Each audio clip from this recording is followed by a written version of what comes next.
On December 19, 1981, the sun decided it was too shy for today as it hid behind the gray clouds looming over California.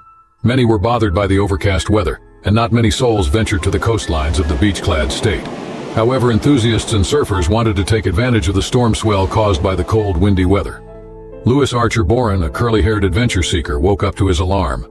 Although most people would sleep off Saturday mornings, the ocean always welcomed him. He planned to surf South Moss Beach's waves with his friend Mark, expecting it to be just another typical day. He quickly got up from bed, ate breakfast, and said goodbye to his parents. He strapped his 5'4" surfboard, colored yellow and black, on the roof rack of his car.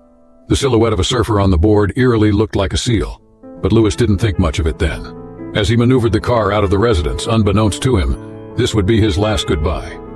He drove carefully, reaching South Moss Beach early in the morning before the rendezvous time. The smell of the ocean permeated the air, promising Louis another excellent surfing session. Since 1899, there have been 6 fatal shark attacks in California, 5 from great white sharks. While this pattern would easily send chills down anyone's spine, deadly shark attacks are not that frequent. Additionally, surfers know the risk they're putting themselves in while practicing their sport. Unfortunately, Louis never knew he would be the victim of one such brutal attack. Louis and his friend Mark stood patiently on the coastline, peering across the lonely, turbulent sea of South Moss Beach. The waves were blown out on the reef, scaling up to 15 feet high, driven by the cold winds that day. Not a single soul was riding the waves. How could they not take advantage of this? The 2 men pulled on their wetsuits, laughing and talking, catching up as friends would do. They paced along the coastline for a while, stalking the opportunity and getting a general feel of the atmosphere. Louis and Mark were experienced surfers, and the ocean felt like their home. They entered the cold waters and paddled out, floating on the surface. They waited for the perfect opportunity when the winds favored their request. They lay down on their stomachs, paddling slowly and then quickly, sighting the incoming waves from their periphery. It was an almost perfect synchronicity. The 2 young men prepped for the exhilarating moment as the wave warmly welcomed them. They pushed against their boards, propping their torsos like cobras. And in one fluid motion, Louis and Mark jumped to their knees, taking a couple of waves in this position. They did this over and over until morning faded into the afternoon. Eventually, it was time to go. They returned to the parking area and enjoyed their lunch, talking about surfing, life, family, and other things young men in their 20s spoke about. At its catch in peace. And so Jard Song's final notes were sung in the rising morning sun. Out on the water he chased all of his 32 years on Earth. The sands of Hawaii are always with tourists, but Bindi and Kayla were not holiday-goers. They had grown up on the island of Kauai. The 11-year-olds attended the same class and spent as much time in the water as they did out of it. Today was no different. Both girls had sprinted out of school when the bell rang, only stopping to throw their school bags down at Bindi's house and grab their paddle boards. The paddle boards were a Christmas present from Bindi's father to their best friends, and they had spent the past 2 months thoroughly enjoying their gifts in the shallow waters. The pair and 4 of their little friends chose a patch of beach and set about enjoying the day in the sun. Kayla and Bindi were well into the deeper end behind the waves, racing each other. Rowing fiercely, Kayla was in the lead, with Bindi close behind her. Intent on their race, neither girl noticed the dorsal fin following them in the water. And neither did the beachgoers at first. One of the pair's classmates, following the race from the shoreline, finally realized the danger. The little boy hollered and waved his arms frantically to warn his friends in the line of fire and the other beachgoers. But none paid him any mind. His frantic yells were just background noise on the busy beach. It wasn't until the outline of a second shark appeared in a rising wave and was sighted by another swimmer who joined in on the urgent warning calls that beachgoers finally caught on. Suddenly, the shore became alive with screams and people running from the water, desperately pushing each other aside to make it to the sand. The sudden commotion and noise were so intense that Kayla and Bindi stopped their furious rowing to find the source of the panic. Kayla immediately understood the implications. You only grew up on the Hawaiian Islands after knowing about the dangers of the ocean. Instinct kicked in, and she made for the beach as fast as she could. Bindi, however, was still trying to make sense of the uproar and her friend's sudden beeline for the sand. Before the realization could kick in, the fin following her slammed into her paddleboard. The 12-foot tiger shark rammed into her so hard that she went careening into the water, closer to the second, even more enormous tiger shark riding the wave just moments before. The larger predator turned its body sharply and launched at the live missile that crashed into the water just inches from it. Bindi's left arm was engulfed in the 14-footer's massive jaws. Her tiny frame could not withstand the force. Her limb was bitten clean off. She had no sense of the world, no context for what was happening. Her world was a submerged mess of pain and water and violent thrashing. There was no way to fight off her attacker, even less so when the tiger shark that had knocked her off her board pounced on her too. The 11-year-old never stood a chance. The beasts ripped at Bindi, tearing away at every piece of flesh they could sink their teeth into. It took the pair of predators just seconds to render her lifeless. The onslaught continued. The sharks dove in and out of the water, filling themselves with every morsel they could. The crowd looked on, horrified and helpless to do anything to save the girl that was already long gone. Kayla only looked back when she reached the sand. She assumed Bindi was behind her all this time. But when her feet hit the beach and she turned to look for her friend, Kayla was horrified to see the gruesome red splashes among the two frantically feeding bodies in the distance. Kayla and the beachgoers stood, staring aghast at the massacre before them. When the Coast Guards finally got to the scene and the sharks fled from the sound of their engines, only scraps of Bindi were left to collect. Her remains would be returned to her family in an impossibly small box, and Kayla would speak at her best friend's funeral. She was buried with her broken paddleboard, and Kayla's whole board would never touch the water again. The small island of Jolo was in peak season. Tourists across the Philippine Islands were streaming in, and Kiam Abalos was a busy man during this time. His days were booked full. Every morning he started the motor of his bangka, a traditional Filipino boat, to take visitors on relaxing cruises of the crystal clear water. Kiam saved up the coastline of the vibrant city of San Harbor in the United States. A tale of peril unfolded. The tranquil waves hid the mysteries of the deep as a group of intrepid fishermen, whose lives were intertwined through years of shared experiences, prepared to cast their nets into the ocean's embrace. Among them was Lucas Mitchell, a seasoned fisherman known for his prowess in navigating tumultuous waters and his unwavering courage in the face of adversity. Lucas, a rugged man in his late 30s, bore the weathered countenance of someone who had spent a lifetime at sea. With salt-bleached hair and calloused hands, he was a living testament to the indomitable spirit of those who relied on the ocean's bounty for their livelihood. Beside Lucas stood Owen, a lanky and amiable soul with a contagious laugh that echoed across the waves. Liam, a wiry young man with an insatiable curiosity about the world beyond the horizon, manned the stern of the boat. Ethan, the quietest among them, possessed an innate connection to the ocean that transcended words. Guided by their unwavering bond and profound respect for the ocean's unpredictable nature, Lucas, Owen, Liam, and Ethan ventured into the boundless expanse of the sea. The echoes of their laughter harmonized with the rhythmic sound of waves against the hull, creating a melody that reverberated with the unspoken connection that bound them together. As the boat cruised away from the shores of San Harbor, tension grew among the crew. The thrill of the unknown lay before them, mingled with the anticipation of a bountiful catch. Owen and Liam took the lead, preparing to drop the first net into the depths below. They released the net with eager hands, feeling the weight of their hopes and aspirations.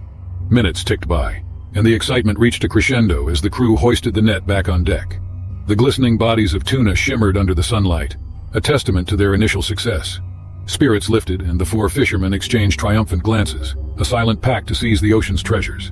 Satisfied with their first catch, the crew navigated to a new location, hopeful for a more abundant yield. Lucas and Ethan prepared to cast the second net, their eyes scanning the horizon for signs of life. The gentle lapping of the waves provided a deceptive sense of serenity, masking the coastal town of Port Lincoln, Australia, nestled along the breathtaking Eyre Peninsula. The azure waters held secrets that both fascinated and terrified the locals. Port Lincoln was renowned as Australia's seafood capital, and a popular tourist destination due to its stunning scenery and oceanfront environment. It was the perfect spot for yachting, scuba diving, shark cage diving, and game fishing, drawing adventurers and thrill-seekers worldwide. On a warm and sunny March 1985, Shirley Ann Durden, her husband Barry, and their 4 children changed forever.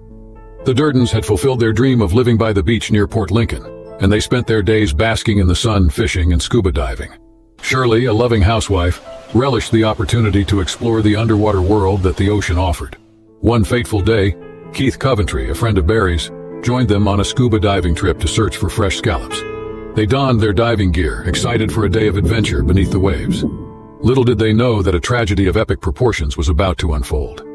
The 3 adults waded into the clear, shallow waters.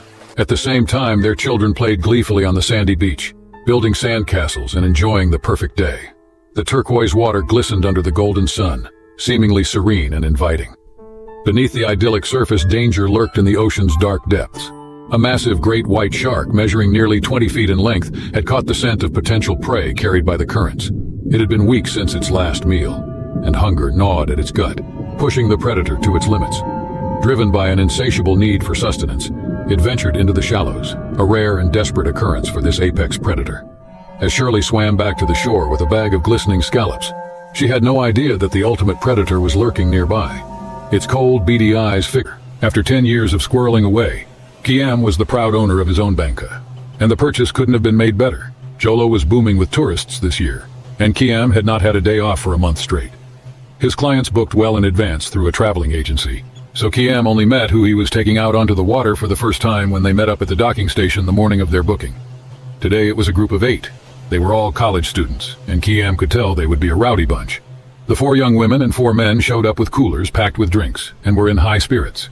And by the time the first hour on the water had gone by, Kiam was sufficiently annoyed. The students had no interest in seeing the sights or appreciating their surroundings. They were loud, obnoxious, and prone to dangerous behavior. More than once, Kiam had to cut out his engines when one of them decided to suddenly jump off the boat with no warning. To make matters worse, they had booked Kiam and his vessel out for the whole day, and Kiam was dreading the hours ahead. And so the day dragged on. By noon, the lot was quite intoxicated. Kiam led them to a secluded bay renowned for its bright blue waters. You could see every fish and sea urchin clearly, and with the bright sun, it was the ideal day to view the ocean life at the bottom of the relatively shallow enclave. Kiam hoped the quieter surroundings would lull the group somewhat, and it worked for the first few minutes. Even in their high spirits, the students couldn't deny the beauty of the aquatic life beneath them. Kiam breathed a little easier for a moment, but that's all it was. A small moment of respite. The gentleman soon got bored and started poking at the smaller fish that swam to the surface. Kiam was just about to tell day. Finally, after tracking Jard until the sun had illuminated the day entirely, it was ready to strike. The beast went as low as the sand allowed, then rocketed toward the board on the surface, using the distance from the bottom to the top to gain as much speed as possible. It struck Jard with so much force that he and his surfboard were ejected several feet into the air with a startled yell. The gray monster's body was silhouetted against the morning sky as it exited the water in a graceful arc. The surfboard, Jard, and shark landed back into the water. The predator twisted its body to turn back toward the bewildered Jard the moment it was back in its aquatic territory. Several early beachgoers screamed and gasped at the sudden commotion. No one in the vicinity could have missed the spectacular display of pure, ferocious strength. More than one kayaker started rowing toward Jard without a care for their own safety, intent on getting the endangered man out of the water. With more than one of them, they could scare the creature away. Swimmers close by streaked toward the beach, desperate to escape the torrent. But when Jared's head came up from the surf, he could barely gasp for breath before he was flung out of the water again. This time the shark's mouth snapped shut around Jared's waist, and they were projected into an arc before hitting the waves again. But this time Jared was securely in the animal's jaws.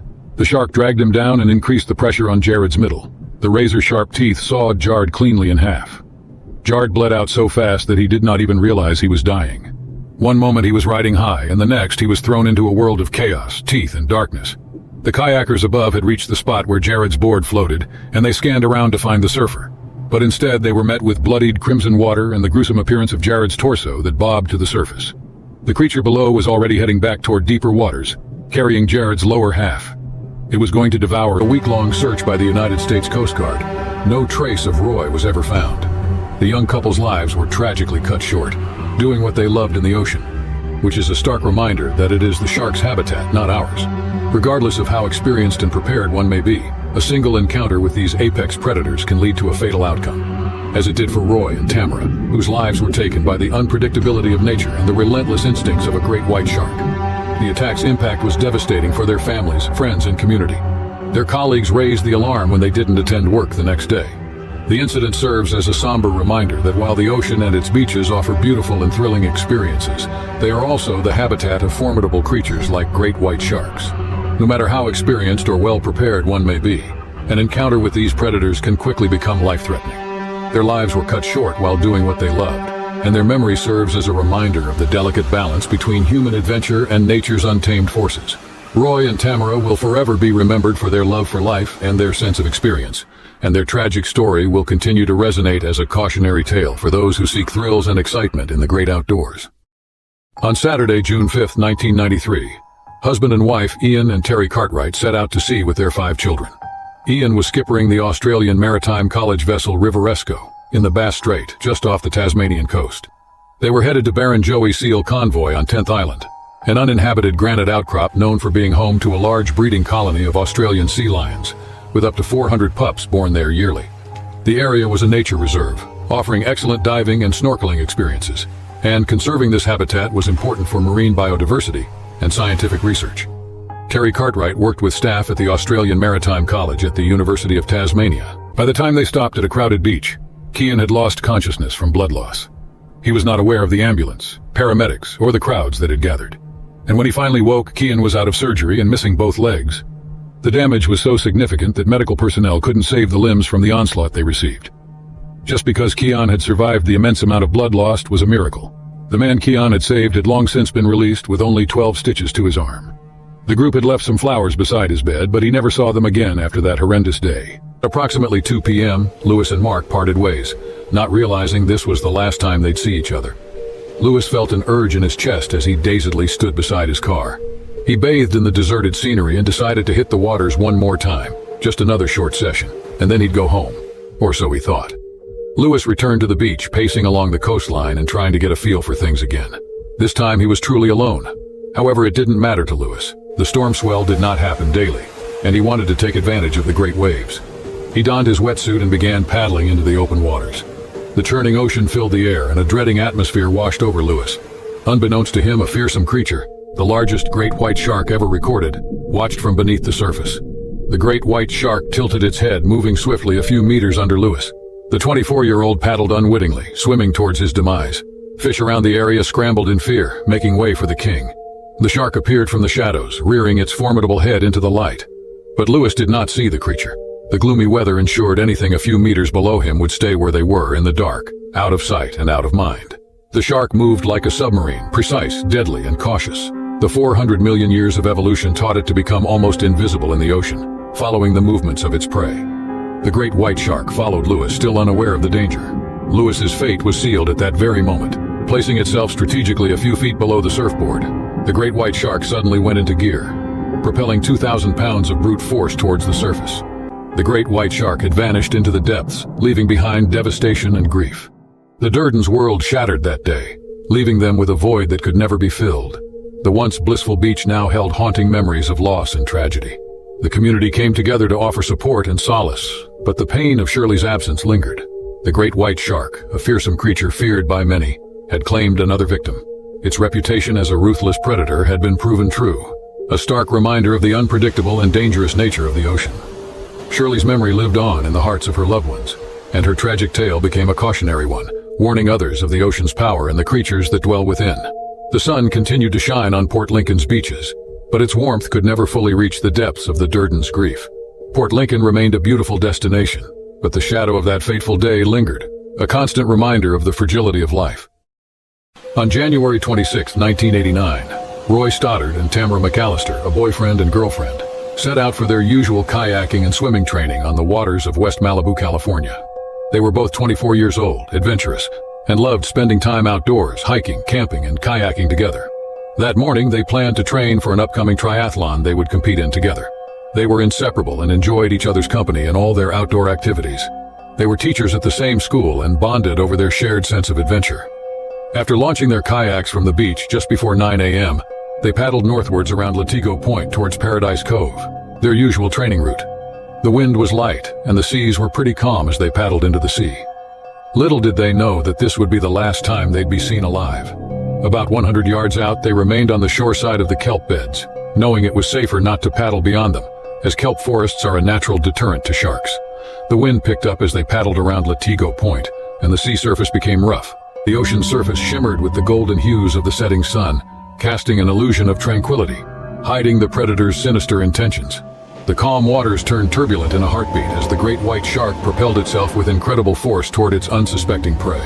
Its muscular tail thrashed, pushing its massive body like a torpedo beneath the surface. With every stroke, it closed the distance between them, its sheer power evident in the trail of churning water it left behind. In the blink of an eye, the predator burst from the water's depths, its gaping maw ready to claim its prize.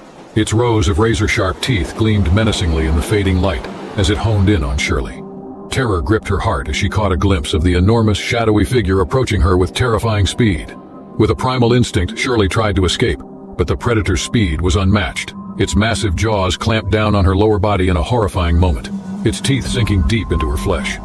An ear-piercing cry of pain and terror erupted from her lips, but the water quickly muffled it. The sudden impact sent shockwaves of pain through her body as the great white's vice-like grip tightened, rendering her helpless. She thrashed wildly, desperate to break free, but the beast's strength was overwhelming. Each movement sent searing pain through her body as the predator shook its head violently, its teeth tearing into her with primal ferocity. Bubbles of air escaped from Shirley's mouth as she fought to breathe, her lungs burning with the urgency of survival. A 2-meter tiger shark appeared from the cracks of some underwater boulders nearby. Though it was probably just a curious passerby, the young men decided in their drunken bravado that the animal must be scared away.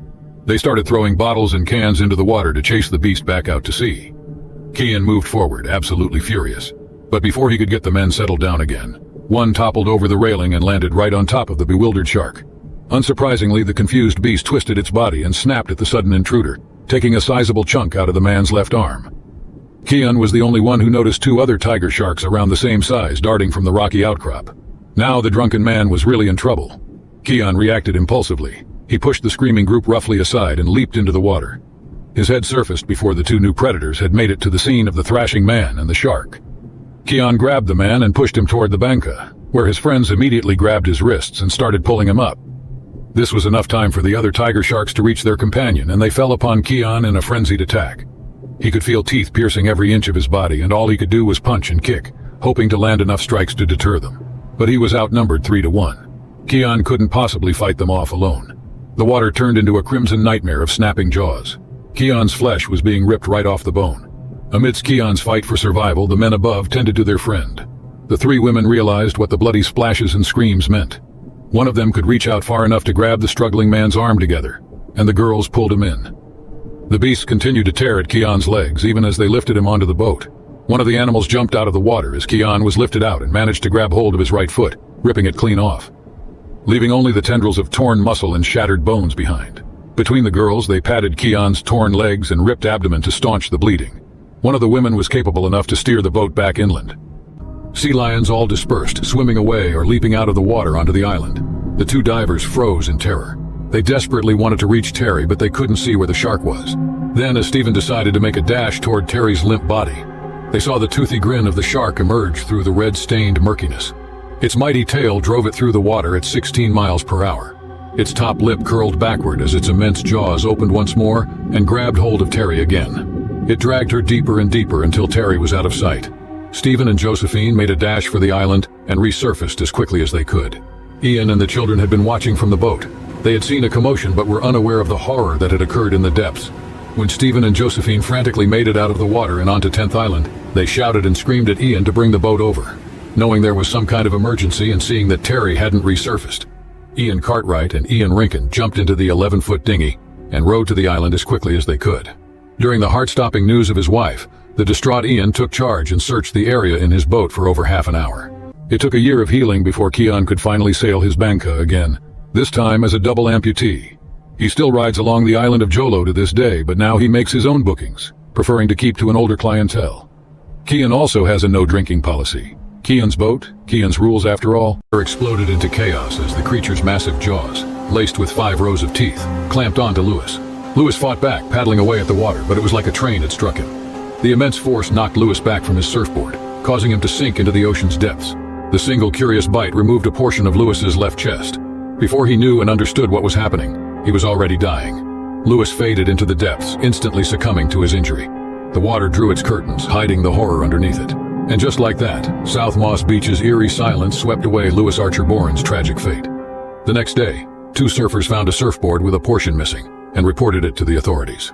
Lewis's remains were later discovered in a small cove, confirming the most giant great white shark ever recorded was responsible for the fatal attack. Subsequent investigations of the bite marks revealed something even more sinister. Based on the segment chopped from the surfboard, a marine biologist concluded that the shark's jaws were 18 inches wide. This indicated the shark's length was more or less 23 feet, weighing 2 tons. They had no doubt it was a great white shark and the largest ever documented in all metrics. Lewis was no match for the massive predator. Experts say sharks do not attack people purposely because they don't consider humans part of their food source. In Lewis's case, it was more likely an exploratory bite. Unfortunately, the behemoth shark was never seen again. Thanks to their highly sophisticated language, coordination, and innovation, humans have remained on top of the food chain for the longest time. Humanity has managed to control the environment to its liking, turning its surroundings into what would benefit the population best. Lewis's great white's grip remained unyielding, its ancient instincts taking over as it subdued its prey. Panic consumed her as she realized the gravity of her situation. She was trapped at the mercy of one of the ocean's most fearsome predators. Time seemed to slow down as the predator's relentless assault continued. The struggle played out in a gruesome ballet of death and desperation. Shirley's pleas for help were futile, drowned out by the merciless force of the predator's attack. With each passing moment, her strength waned, her body succumbing to the overwhelming power of the predator. Her vision blurred, and darkness surrounded her, threatening to claim her consciousness. She felt an eerie sense of resignation as her life hung in the balance, knowing her fate was sealed. In a final act of brutality, the Great White delivered one last powerful shake, releasing its grip on Shirley's broken and lifeless form. The water around her turned crimson with her blood, a grim testament to the ferocity of the predator's attack. As the predator retreated into the depths, leaving behind a trail of destruction, the ocean's surface returned to its deceptive calm. Shirley's lifeless body floated motionless, a tragic reminder of the merciless power that lurked beneath the tranquil waters. Barry and Keith watched in horror as Shirley was dragged beneath the water's surface. Adrenaline surged through their bodies as they tried to comprehend what had just happened. They rushed towards her, desperate to save her, but it was too late. The water turned crimson as the shark tore Shirley apart, its mighty jaws shaking her body with brutal force. The sight was too much to bear for Barry and Keith, who were frozen in shock and disbelief. The children on the shore witnessed the nightmare unfold before their innocent eyes. Their laughter turned into cries of terror and sorrow. Once a place of joy and wonder, the beach became the site of a heart-wrenching tragedy. As Shirley's lifeless body floated to the surface, beachgoers rushed, but there was no, which made it an appealing vacation destination. The opulent yacht, Serenity's Grace, which belonged to Olivia Dawson and was anchored in the water off the coast of the Mediterranean Sea on a sultry morning in the summer of 2008, was enjoying the sun's radiance. Olivia had invited Dr. Alexandra Alex Crawford, a well-known marine biologist, to join her and her entourage on a cruise. Olivia's extravagant lifestyle frequently drew the attention of the media, and she wished that the presence of Alex would provide an opportunity to demonstrate her concern for the welfare of marine life and the environment. Alex could not shake the unpleasant feeling that something wasn't right as the yacht cruised leisurely in the distance. Her intuition led her to believe that the waters encircled Port La Serena held mysteries, and she was determined to discover what they were. Olivia's glitzy cocktail parties and her steady stream of distractions prevented Alex from immediately delving into the issue. One night, when the guests were enjoying themselves at a party under the stars, a story began that a woman had vanished after diving off the yacht. It was speculated in hushed tones that the dreaded Serenian predator was responsible for the catastrophe. Alex believed that the story of the monster shark was just a myth perpetuated by the community to lure in tourists. Although the story of the monster shark had been told for decades, she still did not believe it. Alex was motivated to take action as a result of the disappearance. She teamed up with Captain Benjamin Ben Chambers, a seasoned sailor with a profound understanding of the ocean's secrets, and Detective Victor Morales, a seasoned investigator with a flair for uncovering perplexing puzzles. Together, they were able to find the truth about what had happened. They banded together to form an improbable alliance with the common goal of learning the truth about what was going on. During their inquiry, Alex and her team dug into the past of Port La Serena. They found a pattern of inexplicable disappearances stretching back to the 1800s. The stories recalled eerie legends of a huge shark that was claimed to stalk the waterways, taking its prey with deadly accuracy. These tales were said to have been passed down from generation to generation. Alex and her pals unearthed a more sinister reality as they worked through the riddle. The Serenian predator wasn't simply a legendary creature. It was a crafty ruse designed by a cunning and evil group of individuals who utilized the town's terror to cover up their unlawful activities. They used the town's Jard Song lived out of his van in Centerville, California, just so he could be at the water's side every breath of his life. Jard sold his artwork out of the back of that rickety old vehicle to put food in his belly. And he couldn't have been happier. He got to surf every day. When a patch of waves got boring, he'd pack up his trusted old rust bucket and drive off to the next stretch of the country to find new adventures and waves to ride. Yari wanted waves, food, and freedom, which is precisely what he had. The Californian sun was barely out that Tuesday morning. Jard was already on the sand with his surfboard waiting to hit the water. Once it was light enough, he wasted no time to get in. And by the time the early morning swimmers, paddlers, and runners were out, Jard was riding and paddling in the distance. He greeted a few swimmers that went by. The friendly Californian vibe was exactly why Jared loved the place so much. Jard thought he might ride one or two more waves before heading back for breakfast. The early morning movement on the water had attracted a nocturnal predator. A 17-foot great white shark was stalking the dark waters beneath. Its night of hunting had been unsuccessful, forcing it to seek out prey in shallower waters. The smell of warm bodies traveled miles into the sea, leading the shark to the busy beach. Jard was farthest out at sea from all the other morning fitness enthusiasts. He was the first moving target the animal locked in on, silently moving in the current. Getting closer and closer to Jard Song. In the dim early morning light, no one noticed the fin slice through the surface occasionally. The shark was taking its time. It couldn't let another morsel escape. Or else it wouldn't eat it all.